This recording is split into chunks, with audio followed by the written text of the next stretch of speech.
नमस्कार दोस्तों, कैसे हैं आप लोग। आशा करते हैं आप लोग अच्छे होंगे, स्वस्थ होंगे और अपने अपने पढ़ाई में व्यस्त होंगे।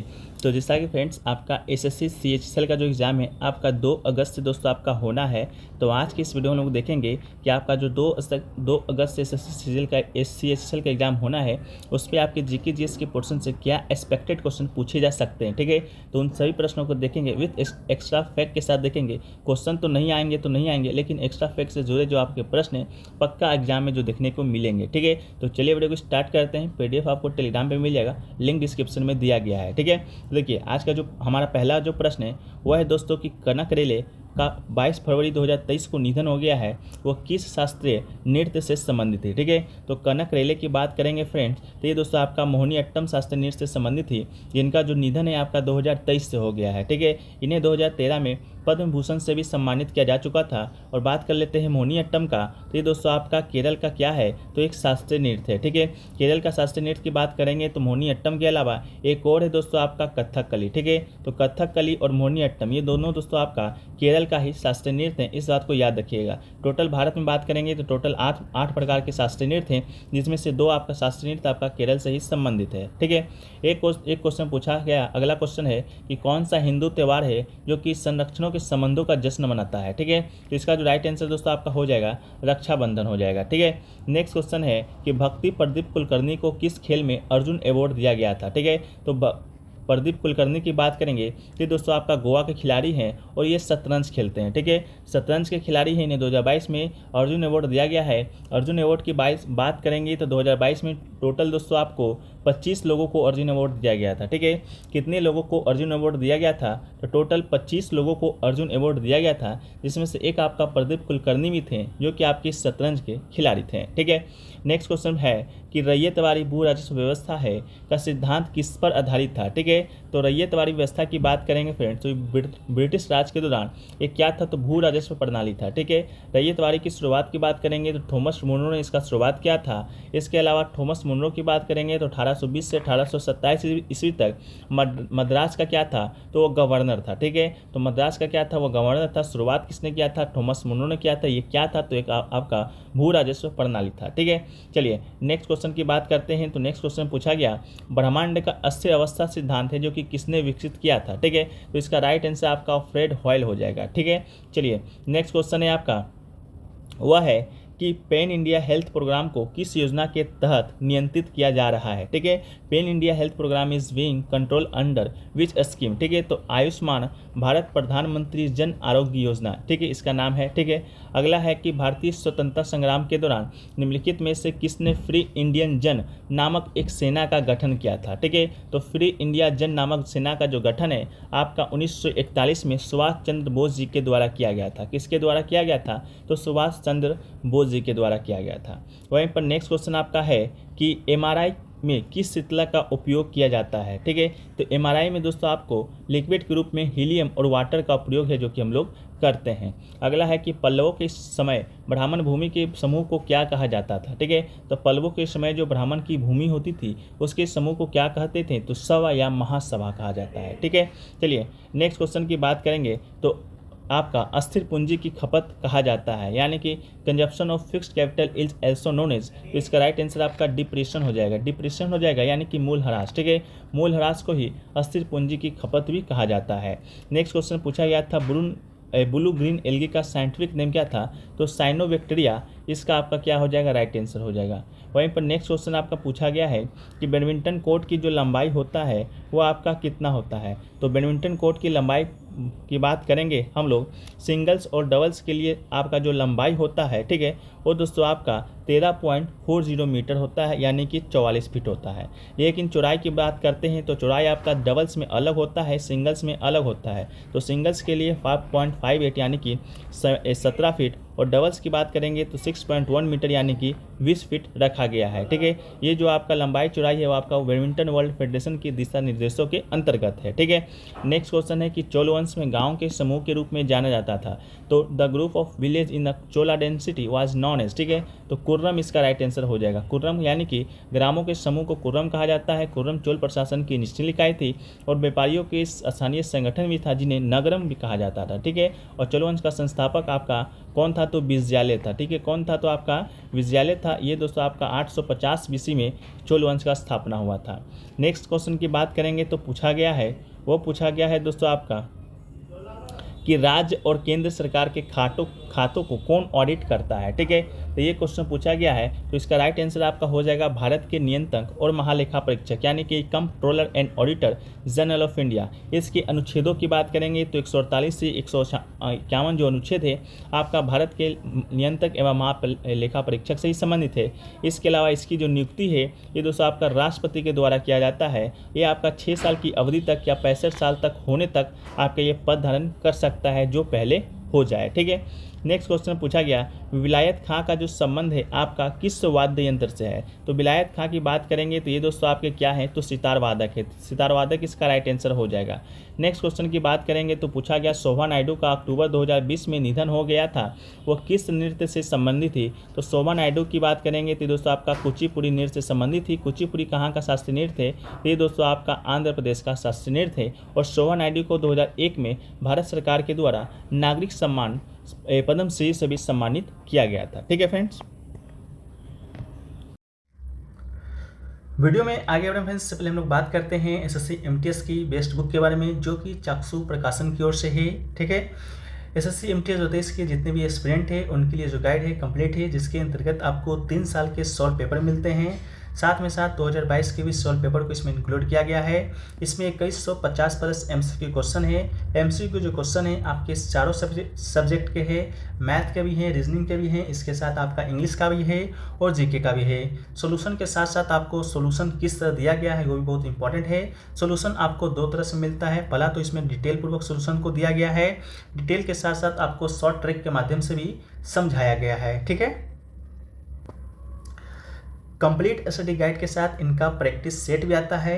इन दोनों को आप परचेस करके आप अपनी तैयारी को 4 चांद लगा सकते हैं। आपको डेफिनेटली फ़ायदा देखने को मिलेगा।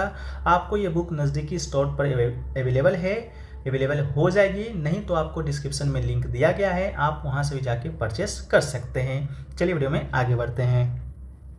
पूछा गया था वो पूछा गया है कि प्रथम लोकसभा का जो प्रथम सत्र आपका कब प्रारंभ हुआ था, ठीक है। आपके डेट के साथ आपका ईयर का भी नाम बताना था, जो कि राइट आंसर आपका 13 मई 1952 हो जाएगा, ठीक है। प्रथम लोकसभा का जो प्रथम सत्र है वो दोस्तों आपका 13 मई 1952 को शुरू हुआ था। इसके बाद बात करें लोकसभा का जो प्रथम चुनाव है वो दोस्तों आपका 1951 में ही 1952 में ही आपका क्या हुआ था, संचालित हुआ था, ठीक है। इसके अलावा लोकसभा की अधिकतम संख्या की बात करेंगे तो दोस्तों 552 होता है। वहीं पर राज्यसभा की बात करेंगे तो राज्यसभा का अधिकतम जो संख्या होता है सदस्य का वो अभी वर्तमान में 250 है। लोकसभा को दोस्तों हम लोग क्या बोलते हैं, तो लोकसभा को दोस्तों आपका निचली सदन बोला जाता है। इसके अलावा राज्यसभा को क्या बोला जाता है, तो ऊपरी सदन बोला जाता है। इसके अलावा लोकसभा के विषय में हम लोग बात करें तो हर 5 साल के बाद आपका भंग हो जाता है, लेकिन राज्यसभा आपका कभी भी भंग नहीं होता है। यह एक अस्थायी सदन है। इसके जो सदस्य होते हैं 1/3 जो सदस्य होते हैं आपका हर 2 साल में सेवानिवृत्त होते हैं। इस बात को भी याद रखिएगा।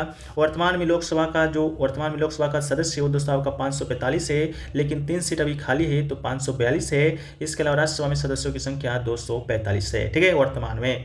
इसके अलावा बात करें प्रथम लोकसभा का कि उसके अध्यक्ष कौन थे, तो प्रथम लोकसभा का जो अध्यक्ष थे आपके श्री जी.वी. मावलंकर थे, जिन्होंने 15 मई 1952 को कार्यभार संभाला था। 27 फरवरी 1956 तक आपके ये क्या थे, लोकसभा के प्रथम अध्यक्ष थे। अब वर्तमान में बात करेंगे, वर्तमान में लोकसभा का कौन सा सत्र चल रहा है, तो दोस्तों आपका 17वीं लोकसभा चल रहा है, जिसके जो अध्यक्ष हैं आपके क्या हैं, तो ओम बिरला जी हैं। और प्रधानमंत्री बात करेंगे तो ये दोस्तों आपके नरेंद्र मोदी जी हैं, ठीक है। इसको भी आप लोग क्या कीजिएगा, याद रखिएगा, ठीक है। चलिए हम लोग वीडियो में आगे बढ़ते हैं फ्रेंड्स। जो प्रश्न आपसे पूछा गया है कि भारत की 23वीं महिला ग्रैंड मास्टर कौन बनी है, ठीक है। तो भारत की 23वीं जो महिला जो ग्रैंड मास्टर बनी है प्रिया नुटकी, ठीक है। प्रिया नुटकी इसका आपका राइट आंसर आपका हो जाएगा फ्रेंड्स। इसके अलावा ये प्रिया जो नुटकी है ये दोस्तों आपका सिर्फ 19 साल की है और प्रिया नुटकी ने MPL 47वीं राष्ट्रीय महिला शतरंज चैंपियनशिप में अपना अंतिम महिला ग्रैंड मास्टर का खिताब है जो कि अपने नाम है, जो कि दोस्तों क्या किया है तो अपने नाम किया है, ठीक है। इसके अलावा बात करें ये आपका जो टूर्नामेंट में ये आपका इनका तीसरा स्थान मिला है, वो उन्होंने प्रिया नुटकी ने पहला जो ग्रैंड मास्टर का अवार्ड है वो दोस्तों आपका जनवरी 2019 में जीता था। आज जो 19 वर्षीय प्रियंका नुटकी है वो दोस्तों आपका आंध्र प्रदेश के विजयवाड़ा की रहने वाली है फ्रेंड, ठीक है। चलिए नेक्स्ट क्वेश्चन पूछा गया था कि 2022 के अनुसार कुल राष्ट्रीय जलमार्ग कितना है। ऑप्शन में आपका 111 दिया गया था, जो कि दोस्तों आपका बिल्कुल राइट आंसर था, ठीक है। 111 राइट आंसर था। राष्ट्रीय जलमार्ग की बात करेंगे तो 111 है, और जो आपका 111वां जो राष्ट्रीय जलमार्ग है वो दोस्तों आपका गोवा में स्थित है जुआरी नदी पर, ठीक है। इसके अलावा राष्ट्रीय जलमार्ग 1 की बात करेंगे तो दोस्तों आपका उत्तर प्रदेश, बिहार, झारखंड, पश्चिम बंगाल में स्थित है। नदी की बात करेंगे तो गंगा, भागीरथी, हुगली नदी प्रणाली पर स्थित है और हल्दिया से इलाहाबाद दोस्तों आपका जाता है, ठीक है। इसके अलावा अगर पूछा जाए कि भारत में कुल कितने राष्ट्रीय राजमार्ग हैं तो राजमार्ग आपका 599 हो जाएगा, और देश का सबसे बड़ा जो नेशनल हाईवे यानी कि राजमार्ग है वो आपका NH40 है, NH44 है, जो कि जम्मू कश्मीर के श्रीनगर को देश के दक्षिण में स्थित तमिलनाडु के कन्याकुमारी से जोड़ता है, जिससे कि आप मैप के माध्यम से भी देख सकते हैं। ये दोस्तों आपका जम्मू कश्मीर है, ये दोस्तों आपका नीचे कन्याकुमारी है, और ये जो आपका रेड डॉट लाइन देख रहे हैं फ्रेंड्स वो दोस्तों आपका NH44 है, ठीक है। तो इसको भी आप लोग ध्यान दीजिएगा। नेक्स्ट क्वेश्चन पूछा गया कि आपका खेलो इंडिया विंटर गेम्स का पहला संस्करण है जो कि आपका कब हुआ है, ठीक है। कब हुआ है खेलो इंडिया विंटर गेम्स का पहला संस्करण, तो उसका राइट आंसर दोस्तों आपका हो जाएगा साल 2020, ठीक है। साल 2020 में आपका खेलो इंडिया विंटर्स गेम्स का पहला संस्करण हुआ था। इसके अलावा अभी तक खेलो इंडिया विंटर गेम्स का 3 संस्करण हुआ है, जो कि पहला आपका कश्मीर के लेह में हुआ है, इसके अलावा लद्दाख में हुआ है, फिर आपका गुलमर्ग में आयोजित किया गया है, ठीक है। देखिए 2020 में जो आपका आयोजित हुआ था वो मेजबान सर आपका गुलमर्ग था, विजेता आपका जम्मू कश्मीर था और वो विजेता आपका सर्विसेज था। 2011 में भी 21 में भी आपका गुलमर्ग में ही आपका आयोजित हुआ है, जम्मू कश्मीर विजेता बना था, कर्नाटक आपका उप विजेता था, और 23 का जो आपका खेलो इंडिया विंटर गेम्स है वो आपका गुलमर्ग में ही आयोजित हुआ है, जो कि जम्मू कश्मीर में स्थित है, और आपका ये महाराष्ट्र उप विजेता रहा था, जम्मू कश्मीर आपका विजेता बना था, ठीक है। इसको भी आप लोग ध्यान दीजिएगा। इसके अलावा पहला खेलो इंडिया गेम्स की अगर बात करेंगे हम लोग खेलो इंडिया गेम्स का, तो इसका जो आयोजन है आपका 2018 में हुआ है नई दिल्ली में, ठीक है। ये आपका जो खेलो इंडिया गेम्स है इसका पहले नाम आपका खेलो इंडिया स्कूल गेम्स हुआ करता था, लेकिन 2019 में इसे बदलकर खेलो इंडिया गेम्स कर दिया गया था और खेलो इंडिया यूनिवर्सिटी गेम्स कर दिया गया था। इसका जो तीसरा संस्करण है वो दोस्तों आपका 2023 में आयोजित हुआ है और उत्तर प्रदेश में आयोजित हुआ है, उत्तर प्रदेश के 4 शहरों में, ठीक है। इसके अलावा नेक्स्ट क्वेश्चन पूछा गया था कि रिक्की केज, ठीक है, रिक्की केज को दोस्तों आपका ग्रैमी अवार्ड दिया गया था, तो वो पूछा गया था किसके लिए दिया गया है। ऑप्शन में दोस्तों आपका सोलो सॉन्ग था, आपका एल्बम था, तो इसका राइट आंसर है दोस्तों आपका एल्बम हो जाएगा, ठीक है। रिक्की केज की एक एल्बम थी डिवाइन टाइट्स, ठीक है। डिवाइन टाइट्स एल्बम के लिए रिक्की केज को आपका ग्रैमी अवार्ड का खिताब दिया गया था, और ये जो रिक्की केज है ये आपका ये इनका तीसरा ग्रैमी अवार्ड था, इसको भी आप याद रखिएगा। नेक्स्ट क्वेश्चन पूछा गया कि भांगड़ा और गिद्धा जो नृत्य है वो आपका किस राज्य से संबंधित है। तो भांगड़ा और गिद्धा जो नृत्य दोस्तों आपका हो जाएगा वो दोस्तों आपका हो जाएगा पंजाब का लोक नृत्य है, तो इसका राइट आंसर आपका क्या हो जाएगा, तो पंजाब आपका हो जाएगा। इसके अलावा अगर आपका कालबेलिया नृत्य पूछ दिया जाए तो ये दोस्तों आपका राजस्थान का हो जाएगा। अगर आपसे चारवा पूछ दिया जाए तो ये आपका हिमाचल प्रदेश का हो जाएगा। अगर आपसे रासलीला पूछ दिया जाए तो ये आपका उत्तर प्रदेश का लोक नृत्य दोस्तों जो कि आपका हो जाएगा, ठीक है। चलिए नेक्स्ट क्वेश्चन पूछा गया था आपका कंबाला जो बफेलो रेसिंग है वो किस राज्य से संबंधित है। हालांकि सिर्फ आपके क्वेश्चन में कंबाला ही आपका दिया गया था, ठीक है। तो कंबाला जो आपका रेसिंग है, जो आपका उत्सव है वो दोस्तों आपका कर्नाटक में होता है, तो कर्नाटक इसका राइट आंसर हो जाएगा। यह आपका बफेलो जाति कर्नाटक राज्य से संबंधित है, और कंबाला का मौसम नवंबर में शुरू होता है, मार्च में खत्म होता है, और ये जो उत्सव है भगवान शिव के अवतार कादरी के भगवान जगन्नाथ को समर्पित है। इसके अलावा कुछ भारतीय त्योहारों की सूची को अगर हम लोग देखें तो पहला है छठ पूजा जो कि आपका बिहार में मनाया जाता है, एक है नवरात्रि, कच्छ उत्सव, जन्माष्टमी मुख्य रूप से गुजरात में मनाया जाता है, विशु और आपका ये मनाया जाता है केरल में, तमिल में दोस्तों आपका पोंगल मनाया जाता है, महाराष्ट्र में गणेश उत्सव गुड़ी पड़वा मनाया जाता है, रथ यात्रा रज पड़वा की बात करेंगे तो ओडिशा में, गणगौर आपका कहाँ मनाया जाता है तो राजस्थान में। इसके अलावा जम्मू कश्मीर की बात करेंगे तो दोस्तों आपका हर नौमी चारी बहु मेला ये आपका जम्मू कश्मीर में। हिमाचल प्रदेश में दोस्तों आपका राखा दुमनी और गोची महोत्सव आपका हिमाचल प्रदेश में। बैसाखी सूर्यकुंड मेला आपका हरियाणा में। माघी पूर्णिमा बागवानी छत्तीसगढ़ में। और हॉर्नबिल फेस्टिवल ये आपका नागालैंड में। और सागा दावा और लोसा जो फेस्टिवल है ये दोस्तों आपका लद्दाख में मनाया जाता है। इसको भी आप लोग याद करिएगा। नेक्स्ट क्वेश्चन देखिए पूछा गया आपका, वो पूछा गया कि किस मुगल शासक के दरबार में फारसी में सबसे ज़्यादा पुस्तक लिखा गया था। ऑप्शन में आपका अकबर दिया गया था, जो कि राइट आंसर हो जाएगा। अकबर के शासनकाल के दौरान बहुत सारी पुस्तकों का अनुवाद कार्य किया गया था। इसमें से कुछ पुस्तक का एग्जाम्पल है, जैसे कि महाभारत, रामायण, अर्थवेद, भगवद गीता, पंचतंत्र का संस्कृत से फारसी भाषा में अनुवाद किया गया था। इसके अलावा रामायण और सिंहासन बतीसी का अनुवाद मुल्ला अब्दुल कादरी बैदानी ने किया था। पंचतंत्र का अनुवाद आपका फैजी ने किया था फारसी में ही। राजतरंगिणी का अनुवाद आपका मौलाना शाह मोहम्मद शाहवादी ने किया था फारसी में ही। अबुल फजल ने आईनी अकबरी लिखा था, अकबरनामा लिखा था, जो कि आपका फारसी में ही लिखा था। ठीक है, नेक्स्ट क्वेश्चन पूछा गया पूना पैक्ट पर गांधी जी किसने हस्ताक्षर किया था गांधी जी के साथ। तो इसका राइट आंसर आपका डॉक्टर भीमराव अंबेडकर हो जाएगा। ठीक है, ये जो पूना पैक्ट पर हस्ताक्षर हुआ था 24 सितंबर 1932 को शाम 5 बजे यरवदा जेल में। ठीक है, यरवदा जेल में हुआ था, जो कि पूना में स्थित है। गांधी और डॉक्टर अंबेडकर के बीच समझौता हुआ था, जिसे बाद में पूना पैक्ट के नाम से जाना जाता है। ये जो पूना पैक्ट था ब्रिटिश भारत की संसद में चुनाव सीटों के आरक्षण के साथ दलित वर्गों को प्रदान करने के लिए 1932 में हस्ताक्षरित समझौते को संदर्भित करता है। इसके अलावा ये पूना की यरवदा जेल सेंट्रल में हुआ था। महात्मा गांधी जी और भीमराव अंबेडकर के बीच हुआ था, लेकिन भीमराव अंबेडकर की ओर से मदन मोहन मालवीय इस पर साइन किए थे। इस बात को भी आप याद रखिएगा। नेक्स्ट क्वेश्चन पूछा गया कैबिनेट जो मिशन होता है वो दोस्तों आपका भारत है, जो कि कब आया था। तो कैबिनेट मिशन की बात करेंगे तो ये दोस्तों भारत आपका आया था मार्च 1946 में। तो इसका जो राइट आंसर दोस्तों आपका हो जाएगा मार्च 1946 में हो जाएगा। कैबिनेट मिशन में आपका 3 ब्रिटिश सदस्य था। पहला आपका पैथिक लॉरेंस था, स्टीफेन क्रिप्स था और एलबी अलेक्जेंडर था। ठीक है, इसके अलावा ये जो मिशन था ब्रिटिश सरकार से भारतीय नेतृत्व को शक्ति के हस्तांतरण पर चर्चा करने के उद्देश्य से लाया गया था। इसका उद्देश्य भारत की एकता की रक्षा करना और उसकी स्वतंत्रता प्रदान करना था। ठीक है, नेक्स्ट क्वेश्चन पूछा गया था सुदर्शन झील का जो पुनरुद्धार है वो जो कि किसने करवाया था।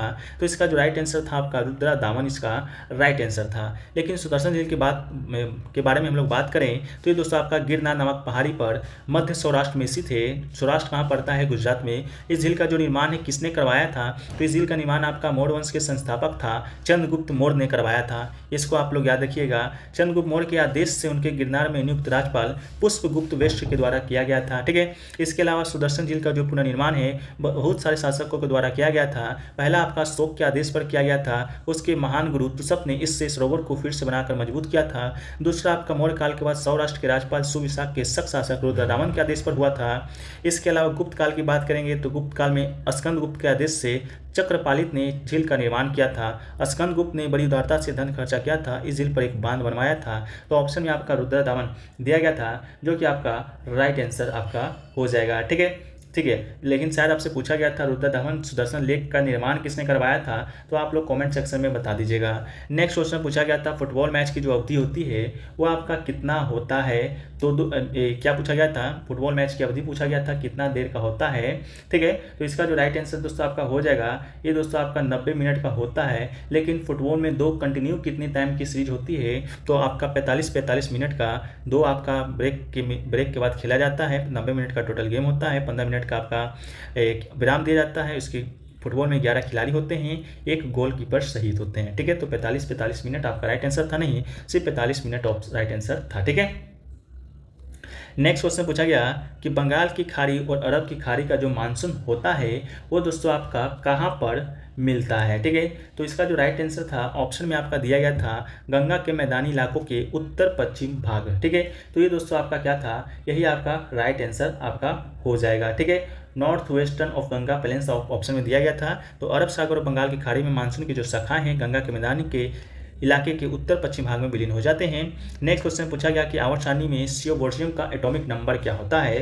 तो सियोबोर्जियम का जो एटॉमिक नंबर होता है वो आपका 271 होता है। और इसका जो आपका ये क्या उसको बोला जाता है वो आपका जो सूत्र एस के माध्यम से लिखा जाता है। प्रतीक जो चिन्ह होता है वो दोस्तों आपका क्या होता है, तो एस होता है। नेक्स्ट क्वेश्चन पूछा गया कि मौलिक अधिकार की जो शुरुआत है सबसे पहले किस देश ने किया था। इस राइट का क्वेश्चन पूछा गया था। बिल ऑफ राइट्स कहाँ से लिया गया है, ठीक है। तो इसका जो राइट आंसर दोस्तों आपका होगा वो आपका इंग्लैंड हो जाएगा, ठीक है।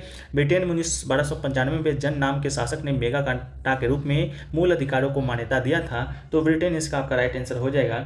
नेक्स्ट क्वेश्चन पूछा गया कि कृषि आर्थिक गतिविधि के किस क्षेत्र में आता है, तो ये दोस्तों आपका प्राथमिक क्षेत्र में आता है, तो इसका राइट आंसर आपका प्राथमिकी हो जाएगा।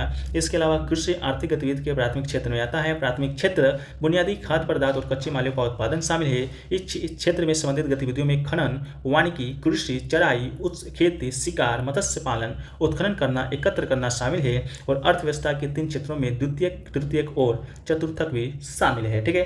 तो ये क्वेश्चन आपसे आज के शिफ्ट में पूछा गया था, ठीक है। एक प्रश्न और मिला है फ्रेंड्स कि आपका प्रवर का ऊपरी भाग, ठीक है, क्या क्वेश्चन यहाँ पर लिख देते हैं, आपको समझ में आएगा कि प्रवर का ऊपरी भाग जिस पर, ठीक है, प्रवर का ऊपरी भाग जिस पर पृथ्वी की प्राप्ति होती है, ठीक है, जिस पर पृथ्वी की प्राप्ति होती है वो दोस्तों कौन सा मंडल कहलाता है, तो ये दोस्तों आपका ध्रुवल मंडल, ठीक है। ध्रुवल मंडल दोस्तों आपका इसका क्या हो जाएगा, राइट आंसर। इसका राइट आंसर क्या हो जाएगा, ध्रुवल मंडल इसका राइट आंसर हो जाएगा। इंग्लिश में हम लोग बात करें तो एस्ट्रोनोस्फेयर, ठीक है, एस्ट्रोनोस्फेयर आपका इसका राइट आंसर था, ठीक है। इसको हम लोग पीडीएफ में शामिल कर देंगे, ये छूट गया था, ठीक है। तो एस्ट्रोनोस्फेयर इसका आपका राइट आंसर हो जाएगा, ठीक है। मेंटल का ऊपरी भाग जिस पर पृथ्वी की परत तैरती है, ठीक है, ये क्वेश्चन आपसे पूछा गया था, तो आपका एस्ट्रोनोस्फेयर इसका राइट आंसर हो जाएगा फ्रेंड्स, ठीक है। इसके अलावा एस्ट्रोनोस्फेयर की बात करेंगे तो ये दोस्तों आपका पृथ्वी की सतह से 100 किलोमीटर और 400 किलोमीटर के बीच आपका क्या होता है, स्थित होता है। और एस्ट्रोनोस्फेयर लिथोस्फेरिक मेंटल के नीचे सघन कमजोर परत है, इसको भी आप लोग याद रखिएगा, ठीक है। चलिए हम लोग नेक्स्ट क्वेश्चन की ओर बढ़ते हैं। तो नेक्स्ट क्वेश्चन एक आपका दिया गया था, गरीबी कल्याण रोजगार योजना से संबंधित प्रश्न दिया गया था, ठीक है। तो गरीबी कल्याण रोजगार योजना से संबंधित जो प्रश्न दिया गया था इसका आंसर तो मिल नहीं पाया है, क्योंकि आपका जो आंसर है आपका 2 स्टेट करके दिया गया था, ठीक है। तो गरीबी कल्याण योजना के संबंध में हम लोग देखेंगे शॉर्ट विवरण। तो ये योजना आपका लॉकडाउन के बाद आर्थिक रूप से कमजोर मजदूर व श्रमिक लोगों के सामने रोजी रोटी और संकट खड़ा हो गया था। अब मजदूरों को रोजगार उपलब्ध कराने के लिए गरीबी कल्याण योजना की शुरुआत किया गया था। ये योजना आपका 6 राज्यों के 116 जिलों में चलना था। पहला आपका बिहार के खगड़िया जिले से इस योजना की शुरुआत हुआ था।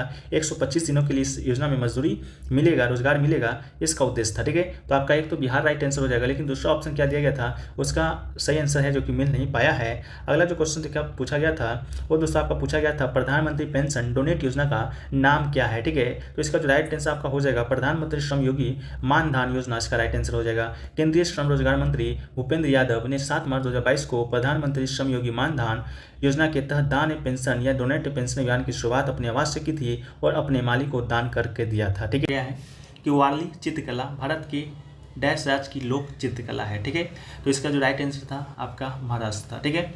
वारली चित्रकला आपका महाराष्ट्र का लोक चित्रकला है। वारली की बात करेंगे तो आपका पश्चिम भारत की एक स्वदेशी जनजाति है जो कि महाराष्ट्र, गुजरात और आसपास के पहाड़ी और तटीय क्षेत्रों में रहती है, ठीक है। ये तो बात हो गया वारली के बारे में। अब हम लोग बात कर लेते हैं कुछ और लोक चित्रकला के बारे में जो कि आपके उससे संबंधित राज्यों से संबंधित है। जैसा कि उत्तर प्रदेश के राज्यों से संबंधित जो लोक चित्रकला है आपका एक सांझी है, एक आपका लघु कला है, ठीक है। इसके अलावा तमिलनाडु से दोस्तों बात करेंगे तो तंजौर चित्रकला और मिक्का चित्रकला आपका तंजौर से संबंधित है। इसके अलावा झारखंड की बात करेंगे तो झारखंड से पैटकर, जादू, पटिया चित्रकला, सोराई कला, कोहवर कला, गंजू कला, कुर्मी कला, मुंडा कला, टूरी कला, इसके अलावा घाटवाल कला, ठीक है। ये सभी जो कला हैं आपके झारखंड से संबंधित है। इसके अलावा महाराष्ट्र से तो आपका एक वर्ली कला हो गया है। इसके अलावा एक आपका पिंगुली चित्र कथी हो गया है, ठीक है। तो ये जो संबंधित है आपके महाराष्ट्र से संबंधित है, ठीक है। तो ये दोस्तों आपका पहला क्वेश्चन हो गया। नेक्स्ट क्वेश्चन की बात करेंगे तो नेक्स्ट क्वेश्चन पूछा गया था आपका कि बिहार केसरी के नाम से किसे जाना जाता है, ठीक है। तो बिहार केसरी के नाम से दोस्तों आपके श्री कृष्ण जी को जाने जाते हैं जो कि आपके बिहार के प्रथम मुख्यमंत्री भी थे, ठीक है। इसके अलावा कुछ लोकप्रिय उपनाम को देखें और उसके वास्तविक नाम को देखें तो एक है आपके अजातशत्रु, ठीक है। अजातशत्रु किसे कहा जाता है तो दोस्तों आपका डॉक्टर राजेंद्र प्रसाद जी को कहा जाता है जो कि भारत के पहले राष्ट्रपति थे। बिहार केसरी की बात करेंगे तो डॉक्टर श्री कृष्ण जी को। शांति पुरुष की बात करेंगे तो लाल बहादुर शास्त्री जी को। लौह पुरुष की बात करेंगे तो सरदार वल्लभ भाई पटेल जी को, ठीक है। राष्ट्रपिता की बात करेंगे तो महात्मा गांधी को। इसके अलावा बात करेंगे पंजाब केसरी की बात करेंगे तो लाला लाजपत राय को, ठीक है। तो इन सभी व्यक्तियों को याद कर लीजिएगा, पूछा जा सकता है क्योंकि पूछा गया है पहले भी, ठीक है। नेक्स्ट क्वेश्चन पूछा गया कि रजिया को दिल्ली सल्तनत के शासन से किस वर्ष हटाया गया था, ठीक है। वो क्वेश्चन पूछा गया था जिसका राइट आंसर आपका 1240 था। रजिया सुल्तान के बारे में बात करेंगे तो इनका जो जन्म है आपका 1205 ईस्वी में हुआ था। जन्म स्थान की बात करेंगे तो बंदायूं में हुआ था। इसके अलावा वंश की बात करेंगे तो वंश दोस्तों आपका गुलाम वंश से संबंधित था। गुलाम वंश की जो स्थापना है 1206 ईस्वी में किसने किया था, कुतुबुद्दीन ऐबक ने किया था, ठीक है। माता की बात करेंगे तो कुतुब बेगम इनकी माता का नाम था। पिता कौन थे, तो शम्स-उद-दीन इल्तुतमिश, ठीक है। इल्तुतमिश के विषय में आप लोग को मालूम होगा, उसी की क्या थी, बेटी थी। इनके राज्याभिषेक की बात करेंगे तो 10 नवंबर 1236 को इनका राज्याभिषेक हुआ था। मात्र 4 साल तक शासन काल रहा था और 1240 तक ये शासन की थी। 1240 में इनका मृत्यु हो जाता है। उपाधि की बात करेंगे तो उम्मदत उल निस्वा इनकी उपाधि थी। मृत्यु आपका 25 दिसंबर 1240 को। और मृत्यु स्थान या समाधि स्थल की बात करेंगे तो कैथल, जो कि दोस्तों आपका हरियाणा में पड़ता है, वहाँ पर इनका समाधि है या इनका मृत्यु हुआ था, ठीक है। चलिए नेक्स्ट क्वेश्चन की बात करेंगे तो पूछा गया है कि निम्नलिखित में से किसने यूएस ओपन 2022 का पुरुष एकल खिताब जीता है, ठीक है। तो इसका जो राइट आंसर हो जाएगा कार्लोस अल्कराज, ठीक है। यूएस ओपन 2022, ठीक है, पुरुष एकल का खिताब कार्लोस अल्कराज, जो कि आपकी स्पेन के खिलाड़ी हैं। उप विजेता की बात करेंगे तो कैस्पर रूड, जो कि आपकी नॉर्वे के खिलाड़ी हैं। महिला एकल की वहीं पर बात कर लेते हैं तो विजेता दोस्तों आपके ईगा स्विटेक, जो कि पोलैंड के खिलाड़ी थे। और उप विजेता आपके ऑन्स जेबुअर, ठीक है, इसको भी याद रख लीजिएगा। नेक्स्ट क्वेश्चन पूछा गया कि फीफा महिला विश्व कप 2023 की मेजबानी है जो कि कौन सा देश करेगा, ठीक है। तो आपका ऑस्ट्रेलिया और न्यूजीलैंड दोनों संयुक्त रूप से आपका फीफा महिला कप विश्व कप 2023 की मेजबानी करेगा, ठीक है। इसके अलावा पुरुषों का जो फीफा वर्ल्ड कप हुआ था आपका पुरुष का, जो कि दोस्तों आपका हुआ था 2022 में, ये दोस्तों आपका कहाँ पर हुआ था, ये आपका हुआ था कतर में, ठीक है। कतर की राजधानी दोहा में हुआ था। विजेता की बात करेंगे तो अर्जेंटीना इसके विजेता थे, जिस टीम के खिलाड़ी आपकी मेसी हैं। इसके अलावा उप विजेता की बात करेंगे तो फ्रांस है, जिस टीम के खिलाड़ी आपके एम्बापे हैं। एम्बापे को गोल्डन बूट का अवार्ड और मेसी को गोल्डन बॉल का अवार्ड दिया गया था, ठीक है। इसके अलावा कुछ आगामी खेलों के आयोजन को देखें तो उसमें सबसे पहला दोस्तों आपका इंपॉर्टेंट है आपका 13वां आईसीसी एक दिवसीय क्रिकेट विश्व कप 2023, ठीक है। ये दोस्तों आपका कहाँ होना है, तो ये आपका अपने देश भारत में होना है, ठीक है। तो भारत में होना है 5 अक्टूबर से दोस्तों आपका ये स्टार्ट होगा। इसके अलावा नेक्स्ट है आपका 32वां ओलंपिक खेल 2020, ठीक है। ये दोस्तों आपका कहाँ पर हुआ है, तो टोक्यो जापान में हुआ है, इस बात को भी याद रखिएगा। 33वां ओलंपिक खेल 2024 कहाँ पर होगा, तो आपका पेरिस फ्रांस में होगा। ओलंपिक खेल की बात करेंगे तो हर 4 साल के बाद आपका ये खेल होता है।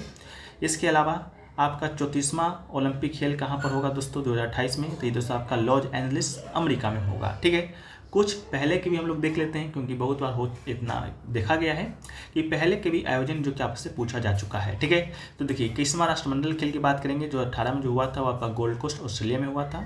इसके अलावा 2022 वाला की बात करेंगे आपका राष्ट्रमंडल खेल का, वो आपका बर्मिंघम इंग्लैंड में हुआ था, ठीक है। आपका राष्ट्रमंडल खेल भी हर 4 साल के बाद होता है, ठीक है। इसके अलावा 13वां दक्षिण एशियाई खेल 2019 की बात करेंगे तो काठमांडू नेपाल में होता है। 22वां फुटबॉल विश्व कप 2022 की बात करेंगे तो कतर में हुआ था। 21वां 2018 में आपका हुआ है रूस में, ठीक है। इस बात को याद कर लीजिएगा।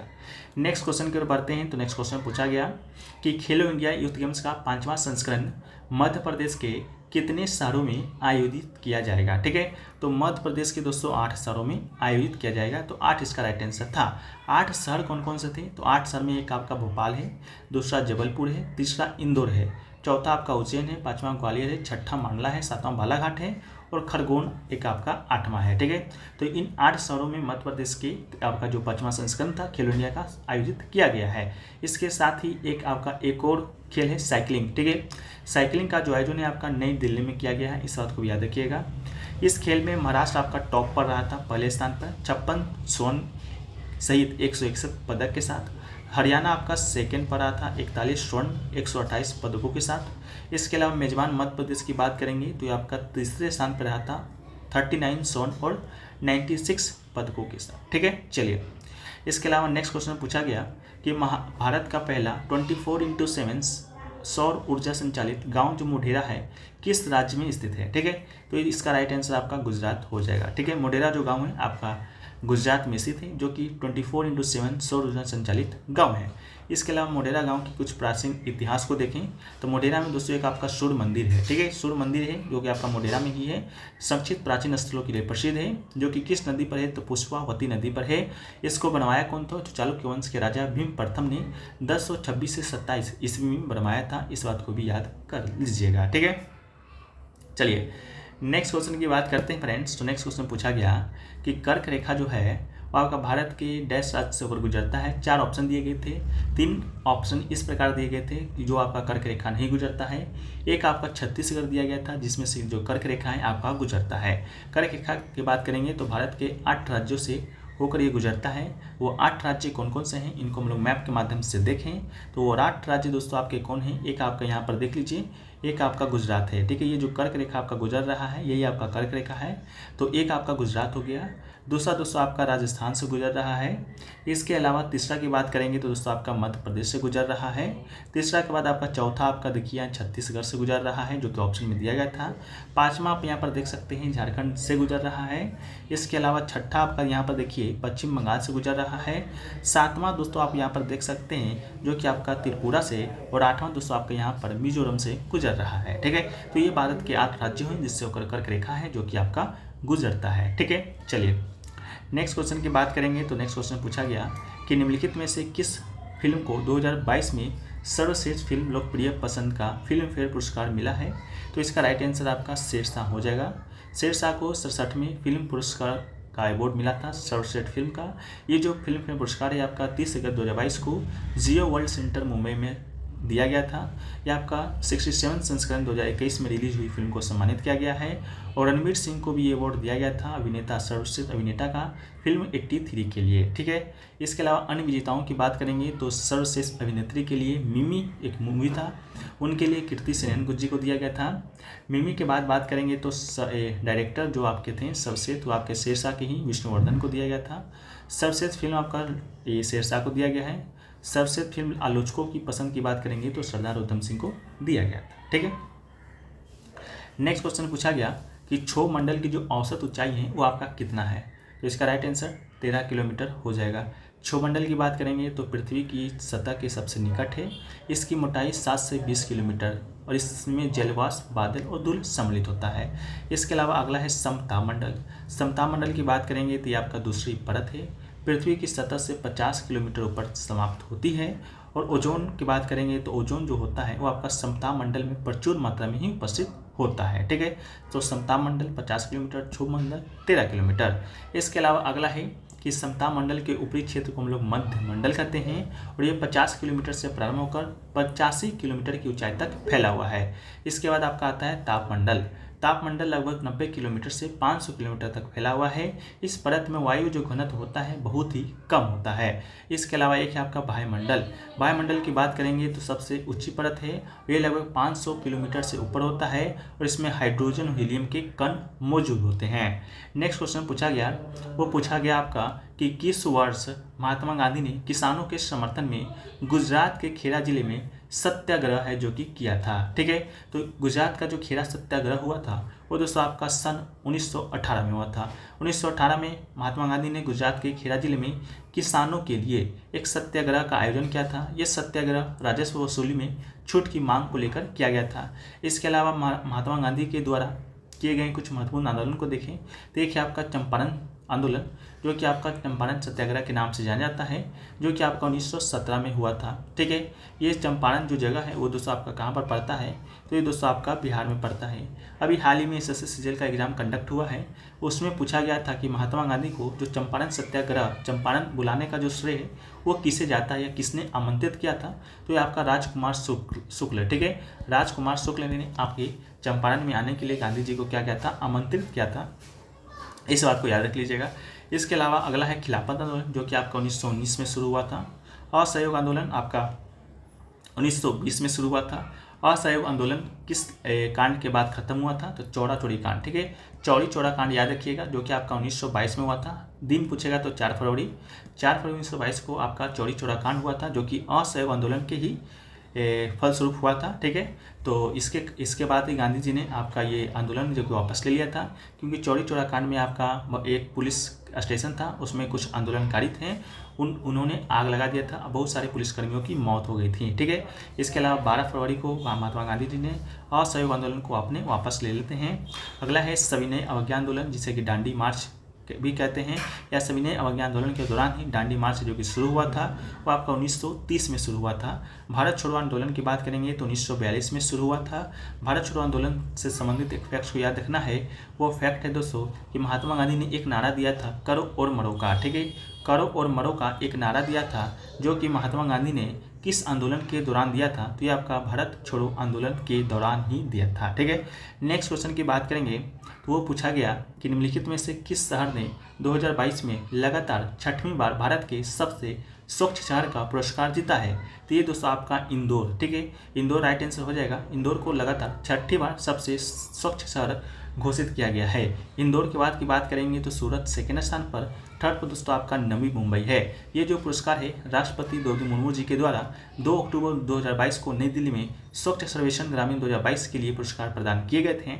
इसके अलावा स्वच्छ सर्वेक्षण अवार्ड 2022 की कुछ इंपॉर्टेंट फैक्ट्स को देखें तो मोर देन 100 के पॉपुलेशन, यानी कि 1 लाख से ऊपर पॉपुलेशन वाले टॉप जो 5 सिटी है वो आपका इंदौर है, जो कि इंदौर आपका पड़ता एमपी पर है। इसके अलावा सूरत है जो गुजरात में है, नवी मुंबई तीसरे स्थान पर है। चौथा पे दोस्तों आपका आंध्र प्रदेश का एक विजाक विलेज है। एक आपका आंध्र प्रदेश का ही विजयवाड़ा है। ठीक है, ये आपका टॉप 5 में है। इसके अलावा टॉप 5 सिटीज़ देखेंगे बॉटम में, ये तो आपका टॉप हो गया। बॉटम में दोस्तों आपका पहला गोरखपुर है, इसके बाद रेवा है, फिर दामोर है, फिर वापी है, फिर आपका आगरा है। ठीक है, तो बॉटम वाला सिर्फ आप गोरखपुर को याद रखिए। इसके अलावा लिस्ट इन 1 लाख पॉपुलेशन में देखेंगे सबसे टॉप पर कौन है, तो ये दोस्तों आपका पंचगनी है जो कि आपका महाराष्ट्र में है। इसके अलावा पाटन है जो कि छत्तीसगढ़ में है। एक आपका करहार है जो कि आपका महाराष्ट्र में है। एक है आपका लोनावाला जो कि दोस्तों आपका महाराष्ट्र में ही। एक आपका है करजात जो कि महाराष्ट्र में ही है। ठीक है, तो ये आपका टॉप 5 सिटीज हुआ लिस्ट इन 100 के पॉपुलेशन वाला में, लिस्ट इन वाला में बॉटम 5 देखें तो एक आपका वाई है जो कि महाराष्ट्र में ही है, इसको बस याद रखिएगा। ठीक है, नेक्स्ट क्वेश्चन देखिए पूछा गया कि भारतीय संविधान के किस अनुच्छेद में उल्लेख है कि बाहरी आक्रमण और आंतरिक गड़बड़ी के खिलाफ राज्यों की रक्षा करना केंद्र सरकार का कर्तव्य है, तो इसका राइट आंसर आपका 355 यानी कि अनुच्छेद 355 हो जाएगा। अनुच्छेद 355 क्या कहता है कि बाहरी आक्रमण और आंतरिक अशांति के खिलाफ राज्यों की रक्षा के लिए संघ के कर्तव्यों के बारे में बताता है। इसके अलावा अनुच्छेद 44 की बात करेंगे तो ये क्या कहता है, तो अनुच्छेद 44 नहीं 354 क्या कहता है, तो आपातकाल की उद्घोषणा के संचालन के दौरान राजस्व के वितरण से संबंधित जो प्रावधान है वह दोस्तों आपका अनुच्छेद 354 बताता है। इसके अलावा अनुच्छेद 356 क्या बताता है, ये दोस्तों आपका राष्ट्रपति शासन के बारे में उल्लेख करता है कि राज्यों में जब सब संवैधानिक जो मशीनरी है वो विफलता हो जाता है तो राज्यों में राष्ट्रपति शासन आपका अनुच्छेद 356 के अंतर्गत ही लगाया जाता है। अनुच्छेद 359 की बात करेंगे तो अनुच्छेद 357 क्या कहता है, तो अनुच्छेद 356 के तहत जारी एक घोषणा के तहत विधायी जो शक्ति के अभ्यास के बारे में बताता है अनुच्छेद 357। अनुच्छेद 359 क्या कहता है, तो आपातकालीन स्थिति के दौरान मौलिक अधिकारों के प्रवर्तन के निलंबन के बारे में अनुच्छेद 359 बताता है। इसके अलावा अनुच्छेद 358 क्या बताता है, तो आपातकाल के दौरान अनुच्छेद 19 के तहत प्रावधानों के निलंबन के बारे में बताता है। अनुच्छेद 19 आपको मालूम होगा अभिव्यक्ति की स्वतंत्रता से संबंधित है, इसमें 6 क्लॉज दिए गए हैं। ठीक है, नेक्स्ट क्वेश्चन पूछा गया कि भारतीय संविधान के निम्नलिखित में से कौन सा प्रावधान आपका कनाडा के संविधान से लिया गया है, तो कनाडा के संविधान से जो प्रावधान लिया गया था वो ऑप्शन आपका था सर्वोच्च न्यायालय का सलाह क्षेत्राधिकार। ठीक है, ये दोस्तों आपका कहाँ से लिया गया है, तो कनाडा के संविधान से लिया गया है। कनाडा के संविधान से इसके अलावा संघात्मक विशेषताएं आपका लिया गया है। इसके अलावा जर्मनी के संविधान से क्या क्या लिया गया है, तो आपातकाल का जो सिद्धांत है वो दोस्तों आपका जर्मनी के संविधान से लिया गया है। फ्रांस के संविधान से बात करेंगे तो गणतंत्रात्मक शासन व्यवस्था आपका फ्रांस से लिया गया है। आयरलैंड से दोस्तों आपका DPSP लिया गया है, राज्य की नीति निदेशक तत्व जो कि अनुच्छेद 36 से 51 तक वर्णित है। भाग की बात करेंगे तो भाग 4 में। इसके अलावा दक्षिण अफ्रीका के संविधान से बात करेंगे तो संविधान संशोधन की जो प्रक्रिया है आपका कहाँ से लिया गया है, तो आपका संविधान संशोधन की प्रक्रिया दक्षिण अफ्रीका से लिया गया है। अमेरिका से बात करेंगे तो मौलिक अधिकार और जो प्रस्तावना है वो आपका अमेरिका के संविधान से। रूस के संविधान से मौलिक कर्तव्य लिया गया है जो कि हमारे भारतीय संविधान में अनुच्छेद कहाँ में वर्णित है, तो 51, ए में वर्णित है, भाग 4A में वर्णित है। इसके अलावा ऑस्ट्रेलिया के संविधान से कंकरेंट लिस्ट यानी कि समवर्ती सूची लिया गया है। ब्रिटेन के संविधान से आपका संसदीय प्रणाली, विधि निर्माण और एकल नागरिकता, ये सभी जो प्रावधान है आपके ब्रिटेन से लिया गया है। एक बात और याद रखिएगा, ऑस्ट्रेलिया से प्रस्तावना की जो भाषा है वो आपका ऑस्ट्रेलिया से लिया गया है, लेकिन प्रस्तावना जब पूछा जाएगा तब आपका अमेरिका से लिया गया होगा। ठीक है, चलिए नेक्स्ट क्वेश्चन की बात करेंगे। तो ये आपका कंप्यूटर से पूछा गया था कि MS Excel 365 में ओपन वर्कबुक को बंद करने के लिए निम्न में से किस शॉर्टकट का उपयोग है जो कि किया जाता है। तो ये जो शॉर्टकट का उपयोग है वो दोस्तों आपका Ctrl+W का किया जाता है। तो इसका राइट आंसर Ctrl+W हो जाएगा। आपका CHSL के एग्जाम में 1 से 2 प्रश्न आपका कंप्यूटर से भी पूछा जाता है, इस बात को भी आप लोग याद रखिएगा। नेक्स्ट क्वेश्चन पूछा गया कि निम्नलिखित में से किस पादप जगत के पौधे को शैवाल के रूप में जाना जाता है। तो इसका राइट आंसर आपका हो जाएगा थेलोफाइटा। ठीक है, थेलोफाइटा आपका राइट आंसर हो जाएगा। पौधे के साम्राज्य का एक विभाजन जिसमें पौधे शामिल थे जो अपेक्षाकृत सरल थे, यानी जिनके पत्ते, उपजी या जड़ें नहीं थे। इन शैवालों में आपका बैक्टीरिया, कवक और लाइकेन आपका शामिल होता है थेलोफाइटा में। नेक्स्ट क्वेश्चन आपका ही कंप्यूटर से पूछा गया था कि एक इलेक्ट्रॉनिक उपकरण है जो कि एक कमजोर संकेत प्राप्त करता है, इसे पुनः उत्पन्न करता है। तो रिपीटर, इसका राइट आंसर आपका हो जाएगा। नेक्स्ट क्वेश्चन पूछा गया कि कर्नाटक संगीत है जो कि डैश तक सीमित है। ठीक है, तो कर्नाटक संगीत आपका कर्नाटक, आंध्र प्रदेश, तमिलनाडु और केरल, ठीक है, इन 4 राज्यों तक ही सीमित है। इसके अलावा कर्नाटक संगीत के त्रिमूर्ति भी एक हैं। उनके संदर्भ में कौन कौन से संगीतकार आते हैं। तो त्यागराज, मुथुस्वामी और दीक्षितर, ये और श्यामा शास्त्री, ये दोस्तों आपके कर्नाटक संगीत के त्रिमूर्ति के रूप में जाने जाते हैं। कौन कौन? तो त्यागराज, मुथुस्वामी, दीक्षितर और श्यामा शास्त्री। इसके अलावा तंजावुर के राजाओं चोल, नायकों और मराठों ने कर्नाटक संगीत और कलाकारों का दृढ़ता से समर्थन किया था और इसकी वर्तमान महानता और संरक्षण में योगदान दिया था। अभी जो आपका SSC सीजल का जो एग्जाम हुआ था उसमें पूछा गया था कि कर्नाटक संगीत को किस वंश के राजाओं ने समर्थन किया था। तो उसमें एक ऑप्शन चोल दिया गया था जो कि आपका राइट आंसर था। ठीक है, इसके अलावा नेक्स्ट क्वेश्चन पूछा गया कि दिनोदर जो पहाड़ियाँ हैं किस भारतीय राज्य केंद्र शासित प्रदेश में स्थित है। तो दिनोदर जो पहाड़ियाँ हैं वो दोस्तों आपका गुजरात में स्थित है। ठीक है, तो इसका राइट आंसर दोस्तों आपका क्या हो जाएगा? ये दोस्तों आपका गुजरात हो जाएगा। इसके अलावा नेक्स्ट क्वेश्चन देखिए, उससे पहले है कि दिनोदर जो पहाड़ियाँ हैं भारत के कहाँ स्थित है। तो गुजरात के भावनगर जिले में स्थित है, एक सुंदर पर्वत है। इसके अलावा कुछ पहाड़ी के नाम हैं उसको देख लीजिए। एक है आपका सैंडल पीक। ठीक है, सैंडल पीक जो पहाड़ियाँ है वो दोस्तों आपका अंडमान और निकोबार द्वीप समूह में स्थित है। ऊंचाई की बात करेंगे तो 732। इसके अलावा एक है आपका माउंट हैरियट। माउंट हैरियट जो है दोस्तों आपका अंडमान और निकोबार द्वीप समूह में ही है। ऊंचाई की बात करेंगे तो 383। इसके अलावा एक है आपका विल्सन हिल्स। विल्सन हिल्स कहाँ स्थित है? तो गुजरात में। गुजरात में दोस्तों आपका पावागढ़ पहाड़ी है और गुजरात में ही आपका दिनोदर पहाड़ी है। झारखंड में एक आपका छोटा नागपुर का पठार है।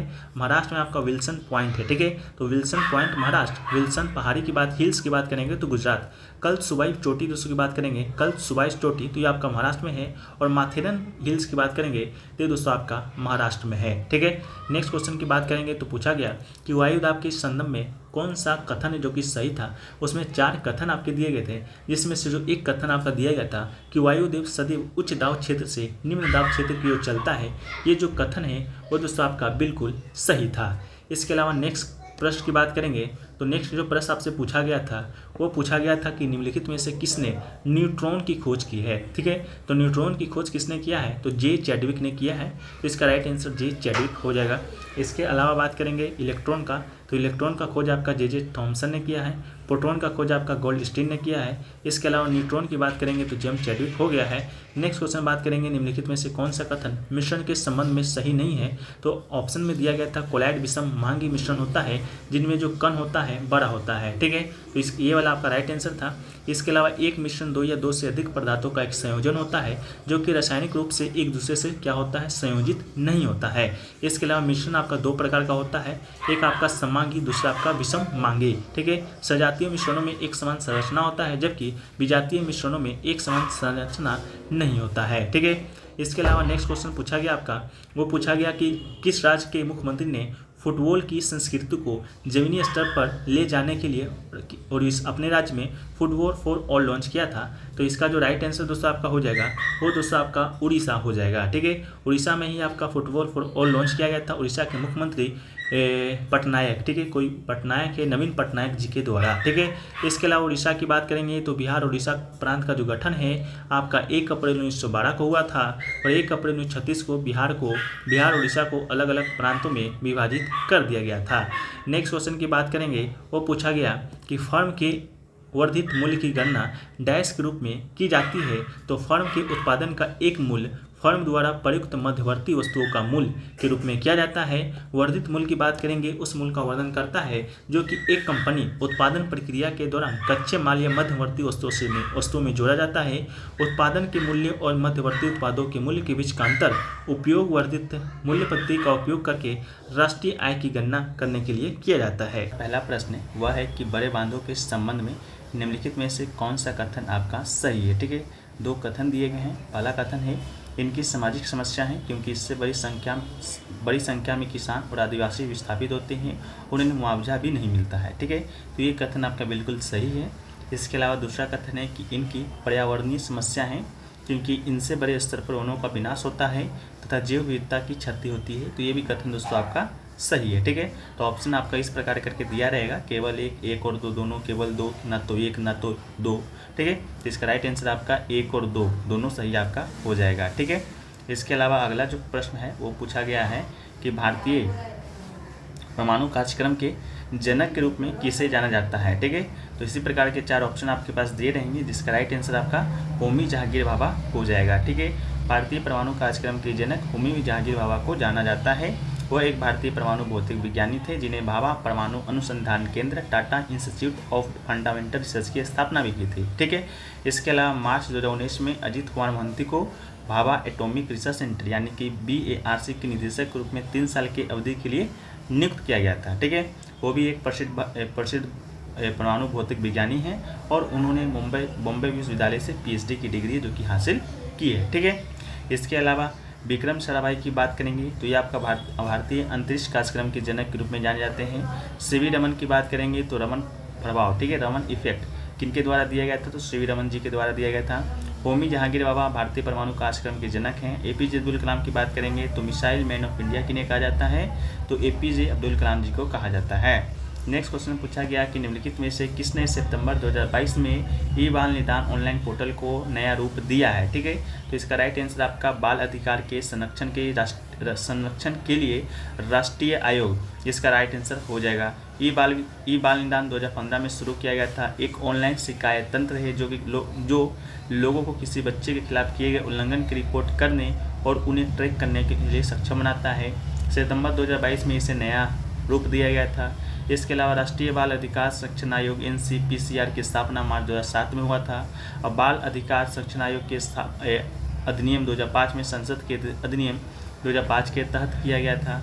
नेक्स्ट क्वेश्चन है कि किस टीम ने 2021-22 आई लीग जीता है। ठीक है, तो इसका जो राइट आंसर आपका हो जाएगा गोकुल फेरम FC। ठीक है, गोकुलम केरल FC इसका राइट आंसर हो जाएगा। ठीक है, गोकुलम केरल ने कोलकाता में 17 अंतिम मैच में TRAU को 4-1 से हराकर आई लीग खिताब को अपने नाम किया है। आई लीग चैंपियन के रूप में गोकुलम ने एशिया की दूसरी स्तरीय क्लब प्रतियोगिता AFC कप के अगले सत्र ग्रुप चरण के लिए क्वालिफाई कर लिया है। ठीक है, इसके अलावा इसकी स्थापना की बात करेंगे तो 1986 में कोलकाता नेशनल फुटबॉल लीग के रूप में हुआ था। ठीक है, इसके अलावा लीग की स्थापना और 2007 में आई लीग के रूप में हुआ था। इसके अलावा इसका जो आयोजन है अखिल भारतीय फुटबॉल महासंघ AIFF के द्वारा किया जाता है। टूर्नामेंट में कुल 13 टीमें हैं जो कि हिस्सा लेती है।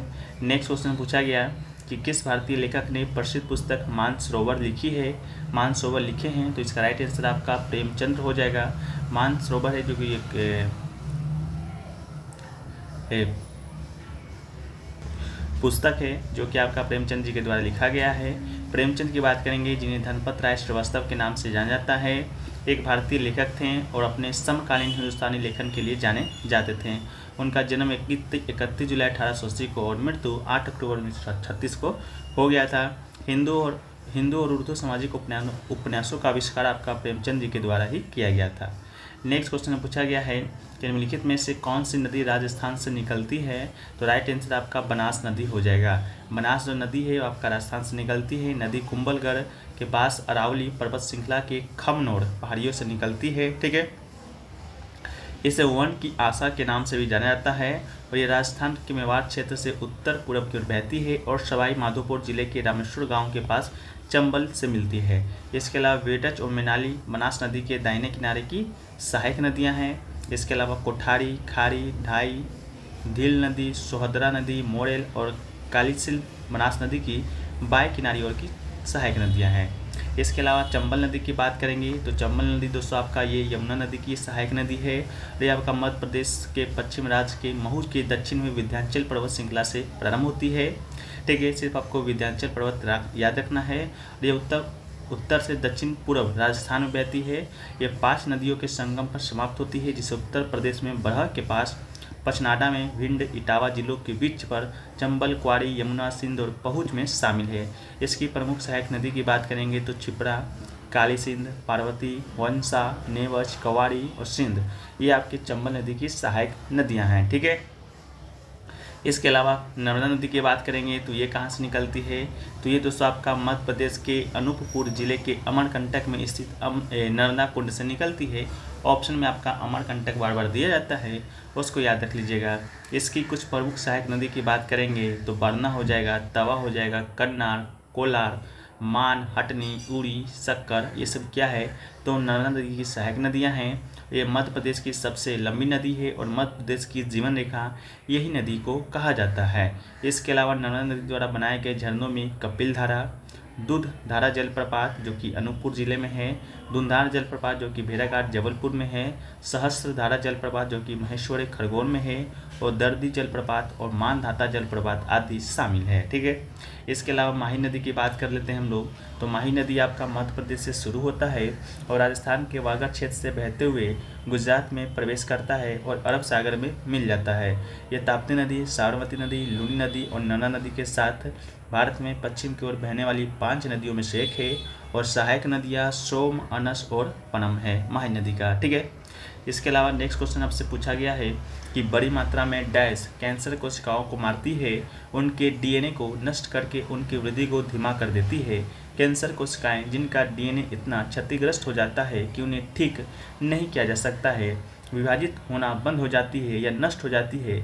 जब क्षतिग्रस्त कोशिकाएं नष्ट हो जाती है तो वह टूट जाती है और शरीर द्वारा बाहर निकाल दी जाती है। तो इसको कौन से थेरेपी के द्वारा दोस्तों पता लगाया जाता है या ठीक किया जा सकता है। तो दोस्तों आपका विकिरण चिकित्सा यानी कि रेडिएशन थेरेपी के द्वारा। ठीक है, इसके अलावा दोस्तों एक होता है आपका कीमोथेरेपी। कीमोथेरेपी किसी भी आपका बीमारी के इलाज के लिए किसी दवा का उपयोग है, लेकिन ज़्यादातर लोगों की कीमोथेरेपी शब्द का अर्थ कैंसर के इलाज के इस्तेमाल में की जाने वाली दवाओं से है। इसे अक्सर कीमो के रूप में संक्षिप्त किया जाता है। सर्जरी और विकिरण चिकित्सा एक निश्चित क्षेत्र में कैंसर कोशिकाओं को हटाती है, मारती है या क्षतिग्रस्त करती है, लेकिन कीमो पूरे शरीर में काम कर सकता है। ठीक है, इसके अलावा शल्य चिकित्सा के बारे में भी दिया गया है, आप लोग पढ़ लीजिएगा, पीडीएफ आपको मिल जाएगा। इसके अलावा विद्युत चिकित्सा के बारे में भी दिया गया है, इसको भी आप लोग पढ़ लीजिएगा।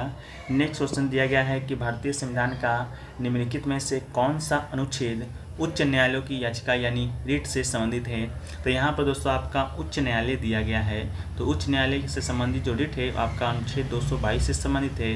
वहीं अगर आपका उच्च न्यायालय की जगह सर्वोच्च न्यायालय दिया रहता तो आपका अनुच्छेद 32 राइट आंसर हो जाता। ठीक है, अनुच्छेद 226 के अनुसार किसी भी उच्च न्यायालय के समक्ष एक रिट याचिका पूर्ण या आंशिक रूप से जिसके अधिकार क्षेत्र में कार्यवाही का कारण उत्पन्न होता है या लाया जा सकता है।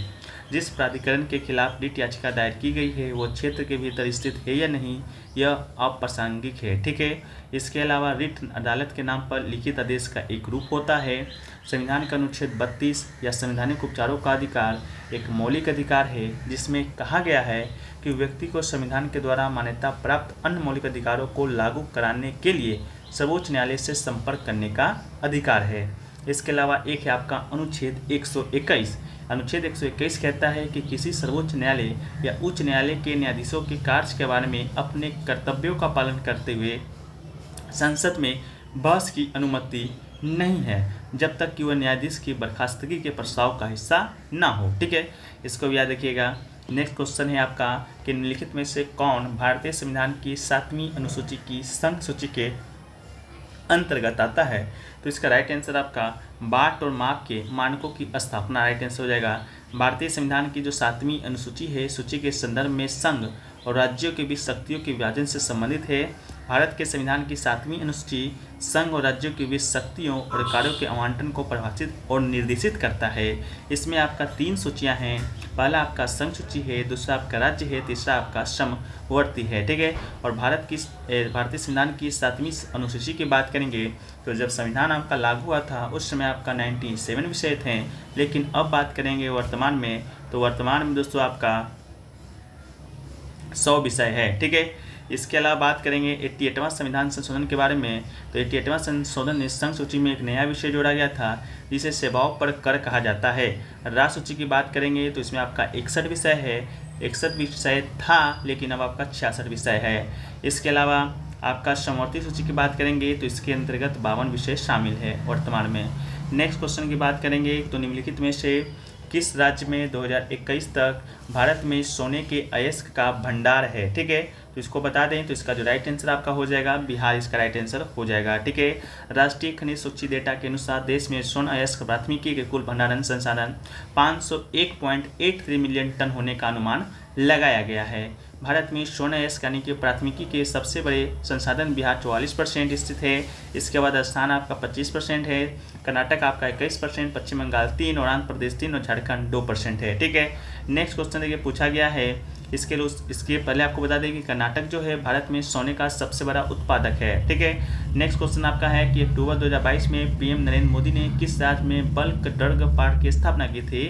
तो इसका राइट आंसर आपका हो जाएगा, मैंने आधारशिला रखी थी, तो इसका राइट आंसर आपका हिमाचल प्रदेश हो जाएगा। ठीक है, हिमाचल प्रदेश दोस्तों आपका हो जाएगा। इसके अलावा बात करेंगे प्रधानमंत्री मोदी ने बल्क ड्रग पार्क की आधारशिला रखी थी, भारतीय सूचना और प्रौद्योगिकी संस्थान IIT ऊना को राष्ट्र को समर्पित किया था। ठीक है, इसके अलावा 3 बल्क ड्रग पार्क को भारत की केंद्र सरकार में सैद्धांतिक मंजूरी दिया गया था, जिसमें गुजरात, हिमाचल प्रदेश और आंध्र प्रदेश आपका शामिल था। हिमाचल प्रदेश की बात करेंगे तो हिमाचल प्रदेश जो आपका राज्य का जो गठन है वो दोस्तों आपका 1971, ठीक है, 1971 में हुआ था और राजधानी के रूप में शिमला को 19वें राज्य के रूप में स्थापित किया गया था। 1950 में 30 रियासतों के विलय के बाद इसे बनाया गया था। 1956 में केंद्र शासित प्रदेश घोषित किया गया था।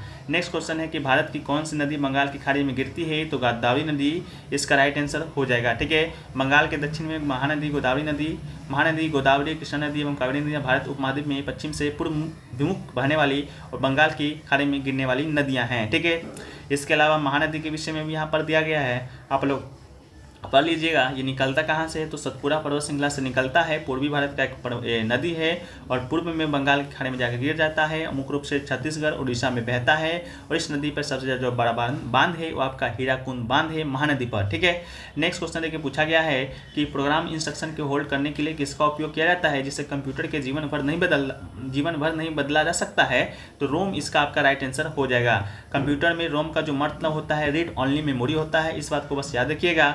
इसके अलावा 5 बेसिक रोम प्रकार होता है, एक आपका रोम होता है, एक PROM होता है, एक EPROM होता है, एक EEPROM होता है। ठीक है, एक फ्लैश मेमोरी होता है। ठीक है, इन सभी को आप लोग पढ़ लीजिएगा। कंप्यूटर से जो आपका प्रश्न आपका इस सेशन में 1 से 2 प्रश्न आपका पक्का देखा जाता है। ठीक है, नेक्स्ट क्वेश्चन पूछा गया कि आराम बाग बाबर के द्वारा बनवाया गया था वो किस राज्य में स्थित है? ठीक है, तो आराम बाग बाबर के द्वारा बनाया गया था ये आपका उत्तर प्रदेश में स्थित है, तो उत्तर प्रदेश का राइट आंसर हो जाएगा। अगर आपसे पूछा जाए कि कब बनाया था तो 1528 ईस्वी में बनाया था बाबर ने। ठीक है, नेक्स्ट क्वेश्चन पूछा गया कि कौन सा कोलाइड फॉर्म का उदाहरण है? तो स्पंज इसका आपका राइट आंसर हो जाएगा।